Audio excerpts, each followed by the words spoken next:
येशू त्याला म्हणाला की तुझ्या विश्वासाने तू बरा झालास. Praise Lord. अनेक लोक आपले वस्त्र घेऊन जातात प्रभूकडे, अनेक लोक आपला स्वभाव घेऊन जातात प्रभूकडे, अनेक लोक आपला पाप घेऊन जातात, अनेक लोक गंदगी घेऊन जातात.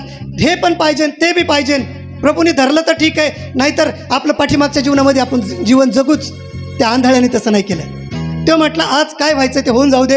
आज ते वस्त्र मी त्याच्या पायाजवळ टाकणार, आज ते वस्त्र मी फेकून देणार, आज तो घाणेरडा स्वभाव मी फेकून देणार, आज ती माझी कमाई मी टाकून देणार, आज मी दुय्यम जीवन टाकून देणार, आज घाणेरडी परिस्थिती मी टाकून देणार. मी येशूकडे जाणार, मी काहीच ठेवणार नाही माझ्यासाठी. आज घाणेरडा स्वभाव घेऊन येशूकडे जातो.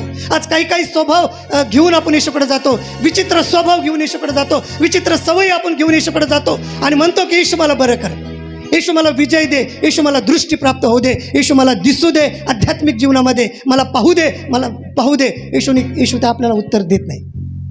Praise the Lord. हालेलुया. आणि तो मनुष्य सर्वस्व टाकलं, त्याची कमाईचं साधन त्याने टाकलं, त्यांनी रिक्स घेतली.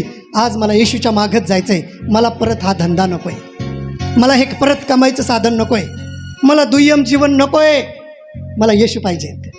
आणि तो येशूच्या मागं निघून गेला. येशूने त्याला बरा केला. त्यांनी यरीहो सोडलं, त्यांनी शापित ठिकाण सोडलं, सर्वस्व टाकून दिलं आणि तो निघून गेला. Praise the Lord. त्या ठिकाणी एक अद्भुत उदाहरण मी तुम्हाला सांगतो. येशू तुमच्या आणि माझ्यासाठी त्या क्रूसावरती आपला प्राण दिला. तुमच्या आणि साठी येशू ख्रिस्त मेला. तो आमच्यासाठी तो यरीहोमध्ये आला, शापित ठिकाणी आला.